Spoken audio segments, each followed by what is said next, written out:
একটা ভাস্কর্য বানিয়েছেন, প্রথমত ওটা মন্দির নয়, আমি হিন্দু, ওটা মন্দির নয়, এটা একটা ভাস্কর্য। ভাস্কর্য বানিয়েছেন সরকারি টাকায়, হলুদ ফ্ল্যাগ রাস্তায় টাঙিয়েছেন। আরে হিন্দু হতে গেলে গেরুয়া ফ্ল্যাগ টাঙাতে হবে, গেরুয়া বিজেপির নয়, গেরুয়া হিন্দুদের। আপনি বিজেপিকে ভয় পান বলে গেরুয়ার বদলে হলুদ পতাকা টাঙিয়েছেন। ওখানে কোনো ব্যাপার নেই, কিচ্ছু হবে না। 16টা সিটি হারবেন। উনি 21 সালে পাড়ায় পাড়ায় ঘুরেছেন, সব পাড়াতেই হেরেছেন, অনেক পাড়াতে শেষ মুহূর্তে আমি বেরিয়ে গেছে। আর 24-এ গিয়ে সব জায়গায় ঘেঁটেছেন, তারপরেও অধিকারী মুক্ত করতে পেয়েছিলেন, কৃষি মুক্ত হয়ে গেছে। এখন একটাই আনন্দের খবর পেলাম, এই প্রথমবার রাস্তায় যারা দাঁড়ায় সিভিক ভলেন্টিয়ার্স, তাদেরকে টিফিনের প্যাকেট দিয়েছেন। কি কি আছে দেখছি, হ্যাঁ ওই যাচ্ছে, রাস্তায় দাঁড়িয়েছে সবাই, না রানীমা যাচ্ছেন। এই যে টিফিনের প্যাকেট আছে, এটাতে একটা বিস্কুটের প্যাকেট আছে, একটা কলা আছে, বর্তমান কি সিঙ্গাপুরি বোঝা যাচ্ছে, একটা কুরকুরি আছে খাওয়ার। আর ভাইপোর জলের ফ্যাক্টরির একটা জলের বোতল আছে। কত পুলিশ? 7,500 পুলিশ।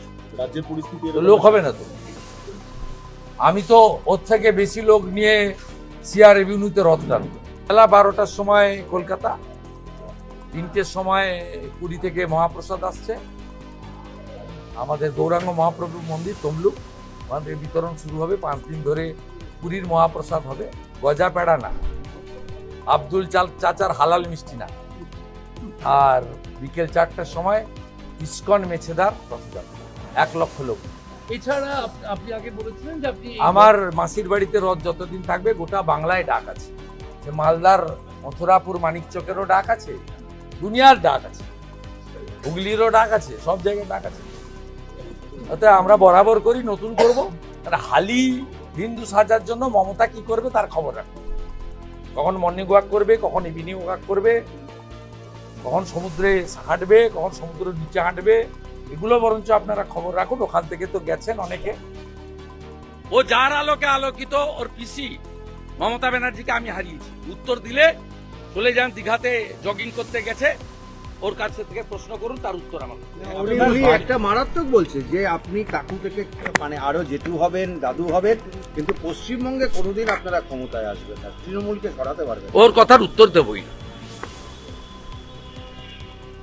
ও বিনয় মিশ্রর মতো এনআরআই করে রাখে, কোথায় যাবে দেখবে এপ্রিল মাসে।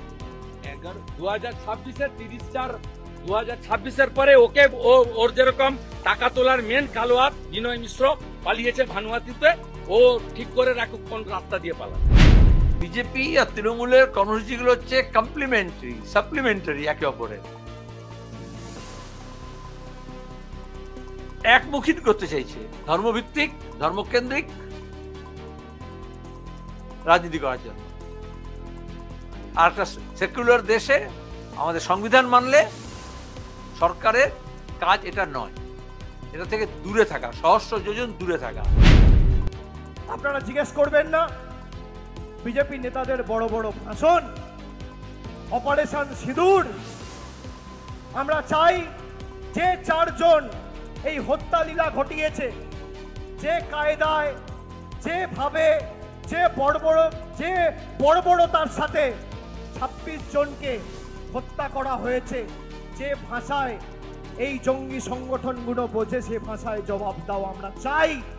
এবং সেটা একমাত্র সম্ভব হবে যদি পাকিস্তান অধিকৃত কাশ্মীর আপনি ভারতের দখলে নিয়ে আসতে পারেন।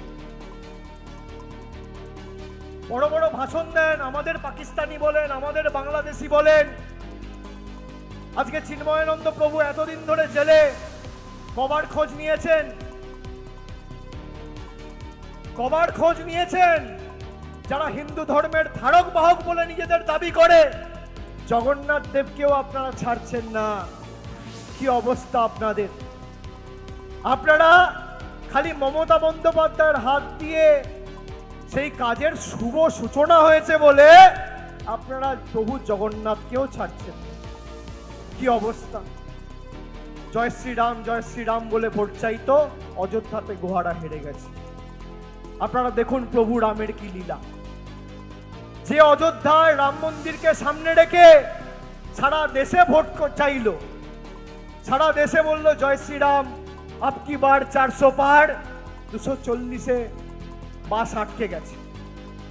আর আমি আপনাদের বলছি এ সরকার বেশি দিন টিকবে না, এ সরকার বেশি দিন টিকবে না। একক সংখ্যাগরিষ্ঠতায় এ সরকার চলছে না। মমতা বন্দ্যোপাধ্যায় সবসময় সব ধর্মের অনুষ্ঠানে যান, সব ধর্মকে সম্মান করেন। দীঘাতে এত বড় জগন্নাথ দেবের মন্দির হয়েছে, সেই কারণে মমতা বন্দ্যোপাধ্যায় এবার প্রথম ওখানে রথযাত্রা, সেখানে যাচ্ছেন।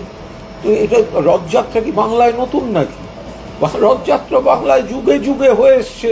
এখন মন্দিরটা বাংলার মানুষের আবেগকে সম্মান দিয়ে জগন্নাথ ভক্তদের জন্য মমতা বন্দ্যোপাধ্যায় করেছেন। প্রথমবার রথ হচ্ছে সেখানে, তাই সেখানে উন্মাদনতা স্বাভাবিকভাবেই সেটা বেশি আছে। কিন্তু তার সঙ্গে আচ্ছা বিজেপি এই যেগুলো পাল্টা করতে যায় কি লাভ হয়? সেই তো দিনের শেষে মানুষ রিজেক্ট করে, ভোটে গোহারা হারে। তাহলে বিজেপি কি করছে না করছে এগুলো আমাদের কোনো তাকাবার প্রয়োজন বলে মনে করি না। কারণ মমতা বন্দ্যোপাধ্যায় বা তৃণমূল কংগ্রেস যেমন সব ধর্মকে সম্মান করেন, কিন্তু ধর্মভিত্তিক রাজনীতিটা করেন না। রাজনীতিটা করেন রুটি কাপড়ার মাকান দেওয়ার জন্য মানুষকে।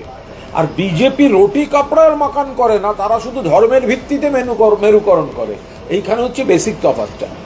না, এগুলো কোনো এগুলো কোনো কাজের 5 দিন ধরে আমি একটা কথা বলি যে তৃণমূলের বিরুদ্ধে লড়তে লড়তে লড়তে লড়তে হারতে হারতে হারতে হারতে এখন জগন্নাথ দেবের বিরোধিতা শুরু করে দিয়েছেন বিরোধী দলনেতা। মানে তৃণমূলের বিরুদ্ধে লড়তে যাচ্ছিলেন, সেটা হারতে হারতে দিশাহীন এরপরে ভগবানের বিরুদ্ধে লড়তে শুরু করে দিয়েছেন। আর আজব কথা, দক্ষিণেশ্বরে মা আছেন বলে কালীঘাটের মা থাকবেন না, পুরীতে জগন্নাথ দেব আছেন বলে দীঘায় জগন্নাথ দেব থাকবেন না, এটা কোনো কথা হলো? তা উনি অযোধ্যায় রাম মন্দির আছে বলে তাহলে সেন্ট্রাল রাম মন্দির থাকবে না তো? এটা কোনো কথার কথা হলো? তো ফলে দীঘা, সেখানে যে জগন্নাথ দেবের মন্দির হয়েছে, লক্ষ লক্ষ মানুষ আসছে। এরা কে কি বলল কেউ কর্ণপাতও করছে না। সারা ভারত থেকে আসছে, বিদেশ থেকে আসছে, বাংলা থেকে আসছে। জগন্নাথ দেবের বিরোধিতা যারা করতে যাচ্ছেন, তো বুঝতেই পারছেন জগন্নাথ দেবের রোষে পড়লে কি হালটি হবে। 1 লক্ষ লোক নিয়ে রথ টানবেন? কার 1 লক্ষ লোক? ওরা 3 থেকে 4 হাজার লোক, তার সঙ্গে 1000 পুলিশ, আর ওই সব নিয়ে ওদের লোকজন কোথায়? ওদের তো আবার ভাগ আছে। তাদের বাড়ির লোক তো যেতে চান, শুভেন্দুবাবুর বাড়ির লোক তো সবাই ওখানে যেতে চান। এখন শুভেন্দুবাবু ওরকম একটা বিরোধিতার রাজনীতি করছেন বলে মন থেকে যেতে পারছেন। ওরা সামনে দিয়ে গাড়িতে যাতায়াত করছেন দীঘার মন্দিরে, আর জয় জগন্নাথ বলছেন। হিন্দু ভোটের লক্ষ্যেই কি এত বড় আয়োজন? এটাই বারবার হিন্দু ভোট টানার লক্ষ্যেই এরকম কাজ। আচ্ছা আমি একটা জিনিস বুঝতে পারছি না, যে কোনো ধর্মের যে কোনো অনুষ্ঠান হতে পারে। ফলো করুন সংবাদ প্রতিদিন ডিজিটাল।